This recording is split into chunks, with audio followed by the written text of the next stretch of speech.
আসসালামু আলাইকুম। আমি আপনাদের সম্মুখে ফের আবার আসলাম। আমার ইউটিউব ফেসবুক ফলোয়ার্স ভাইরা বিভিন্ন সময় আপনারা প্রশ্ন করে থাকেন, তো ওই রকম সক্ষম নাই যে আপনাদের জন্য আমি কিছু নতুন নতুন বস্তু আমি আপনাদের জন্য নিয়ে আসবো, কিন্তু এতটুকু পারি যে আপনাদের ভালোবাসায় যথেষ্ট ইনশাল্লাহ আপনারা সাথ দিতেছেন আর বরাবর আমার সাথে সাথ দিবেন ইনশাল্লাহ। তা আমার এক ভাই প্রশ্ন করছেন যে হুজুর, হেদায়েতের মালিক কারা? তা আমার সে ভাইকে আমি বলতে চাই যে আপনি কতটুকু পড়াশোনা করছেন আমি জানি না, কিন্তু হেদায়েতের মালিক হয়েছে এক আল্লাহ, আমি আপনি নয়। আল্লাহ রব্বুল আলামিন আমাকে আপনাকে দিয়েছেন মানুষদেরকে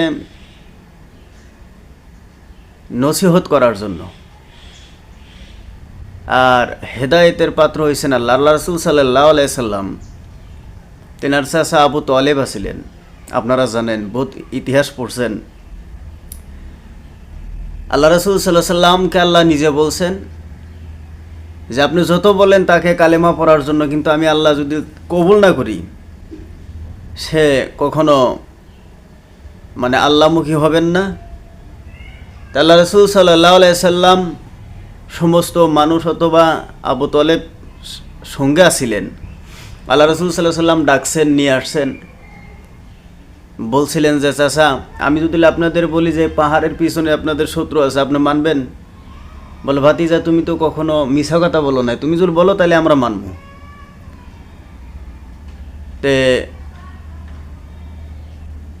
তিনি বলছেন তারা মানছেন, কিন্তু আল্লাহ রাসূল বলছেন যে আমি যদি এখন বলি যে আপনারা এই যে মূর্তি পূজা করেন এগুলা ঠিক না, আপনারা যদি এক আল্লাহ যদি মানবার চান, আপনারা যদি এক আল্লাহ মাইনা নেন তাহলে আপনারা কামিয়াবি হয়ে যাবেন।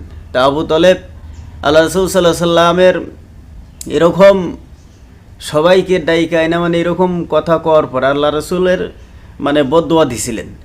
তা আমার আল্লাহ নিজেই সূরা লাহাব তালা ওই সময় নাজিল করলেন, তাব্বাত ইয়াদা আবি লাহাবি ওয়া তাব।